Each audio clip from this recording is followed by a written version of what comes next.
daming kainan, mga Vietnamese food. And then, spa. Marami. And, ito yung hotel. Yan, ang hotel. Hindi ko alam kung ilang floors to, pero ang taas niya. Yun na. Nasa 11th floor ako. So, let's go.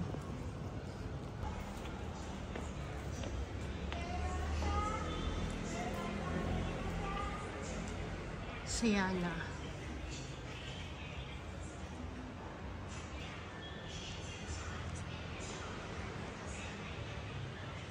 Yan yung information nila. Doon ang ganda guys, oh. Cute.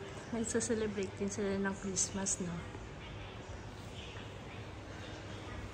And then yun, may table siya, chairs din doon.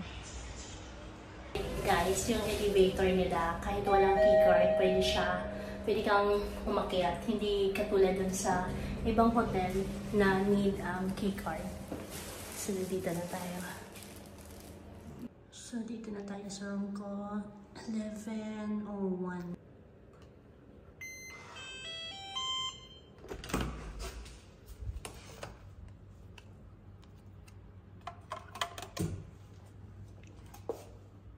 Ayun guys, ito na pala yung cabinet.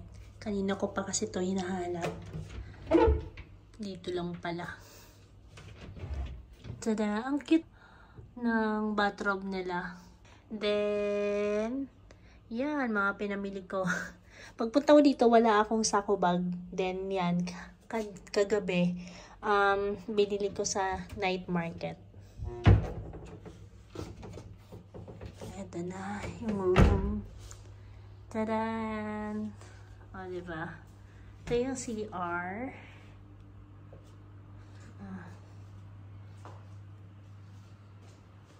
Shower. Yan. Wala siyang, hindi siya sarado. So, may tendency na pag naliligo siguro, malalabas siya dito. Yan. Then, ito. Yan. Yan, kompleto pa rin. Diba? Ito yung towels. Yan. Yan, may bidet din. Tissue. Yun, yung bed. Tara. Ayan, may mini ref. And then, may water yung kanina yung ref. Feeling ko may bayad yun kasi ito yung free nila. Ayan. Ito, safety deposit box.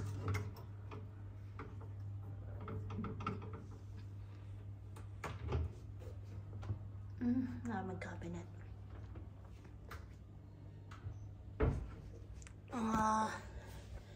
Ito, itatanong ko bukas kung pwede pa itong dalhin. Diba, remembrance. Sayang din. And then, yan, may dalawang sleepers. Yeah, same lang sila. Yung bed. Yan. Wow, ang sweet nila. Merry Christmas. Yan lang, guys. Then, may TV. Tapos, may electric fan sila, oh. In case na ayaw ng ng aircon. Ano kaya to? Mashallah. Yan, may tissue. Baka yung mga rules wala, hindi ko mababasa. And then, ito. Hair dryer. Yun lang. Then, dito guys, wala siyang view, kundi mga building lang din. Diba? Tapos may siya.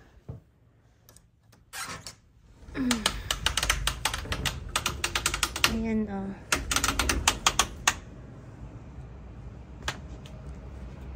Ay, yung ibang building, ibang hotel. Tapos, pagka umaga to, kita ng konti yung dagat. Pero wala din. Hindi din ganun kaganda. Hindi din maganda tingnan. Yan lang guys. Maganda. Sa 1,000 pesos ko. Diba magkano na to sa Boracay?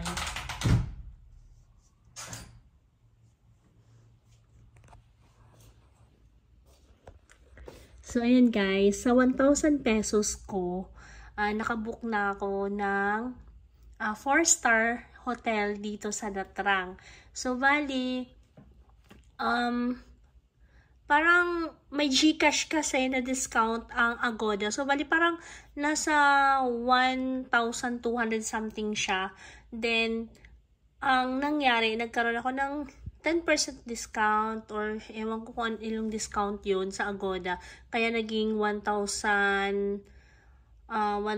something na lang siya. 1,050 something.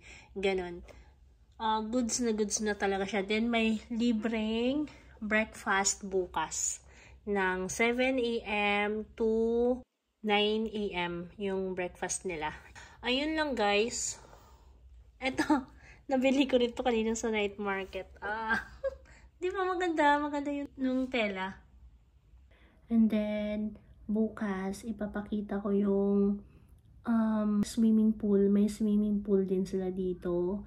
And sana makita ko yung sa gym nila. And syempre, yung sa buffet breakfast. Kung buffet man ha. Pero parang buffet nga ang setup yung nakita ko sa picture nila sa Agoda. Then, ano pa, medyo malayo-layo lang yung ATM machine, like 12 to 14 minutes walk. And then, kung parang wala ditong money changer, guys. So, pupunta ka pa sa Agribank, yun yung nagma-money change dito. Kasi, pumunta ako sa ibang bangko, doon ako tinuturo sa Agribank. Yun, ang mali ko kasi, hindi ako nakapagpa-change ng money sa airport ng Ho Chi Minh. And then, nung dumating ako dito sa Natrang, parang wala akong nakitang money changer. So, yun, pinagkasya ko na lang yung natira kong, nagpapalit lang ako ng 1,500 pesos sa Dong. So, magkano lang naman yun. So, pinagkasya ko na lang siya papunta dito. So, buti nga ako, nakarating pa pala ako dito sa hotel, dun sa isang hotel ko. Nakarating pa ako dun. Ayun. And then, ano pa? Ayun, kung magpapahatid nga sa airport, 300,000 Dong per pax ang price nun. What else? Ayun, kung maglalakad ka, papunta sa beach, mga 10 to 15 minutes siguro ang walk, ganon. And then paggabi, yung night market malapit lang din, parang 10 to 15 minutes lang din. Ayun guys, yun lang naman. Guys, tingnan nyo, ay, ang lakas ng alon.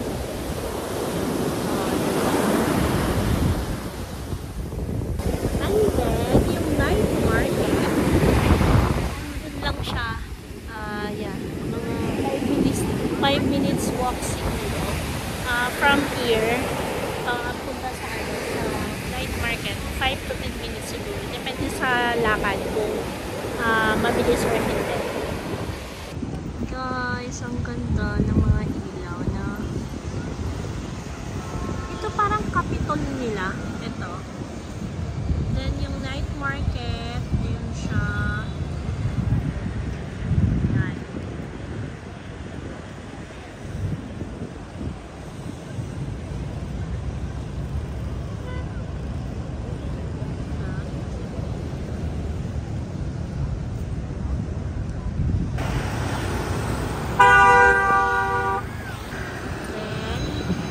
Night market nila. Tara.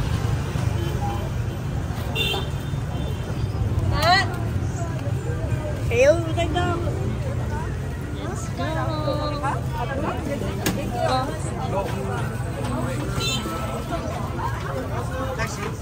담배 한번 물어봐. Oh,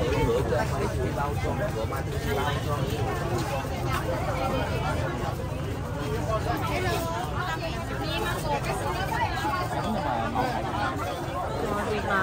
Ang dami lang mga anik-anik, oh. Para di siyang nasa Divisoria.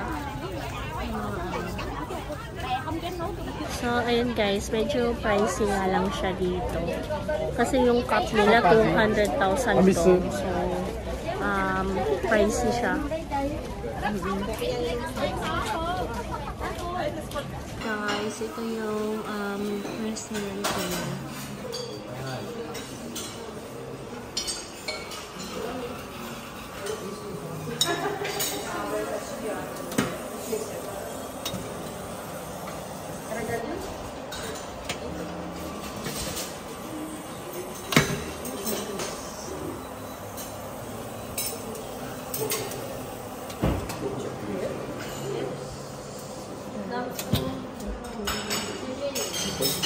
Actually guys, ano na siya, goods na siya. Kasi yung mga ano siya, galing may drinks. Diba, free drinks na siya. Then ito guys, ang bar nila. Okay, nice.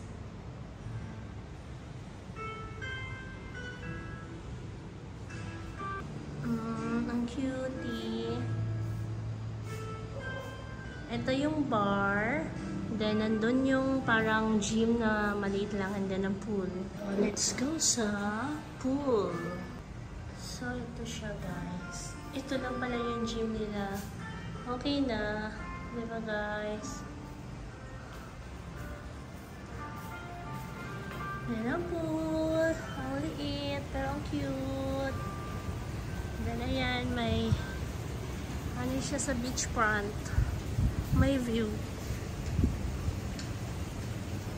Diba?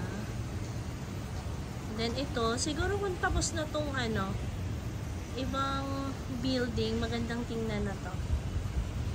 Ano kaya yung isang hotel na yan, no? Parang ang ganda din. Next time. Tingnan ko yan mamaya kung ano hotel yan. Parang ganda. Yun lang. Hi guys. So, ito yung Natram Beach. Yan. Yeah. So, aura-aura lang tayo ngayon. Hindi ako maliligo kasi ang lakas ng alon. Nakakatakot. Pero kaya ko naman yan. Yeah. Diba, ang ganda.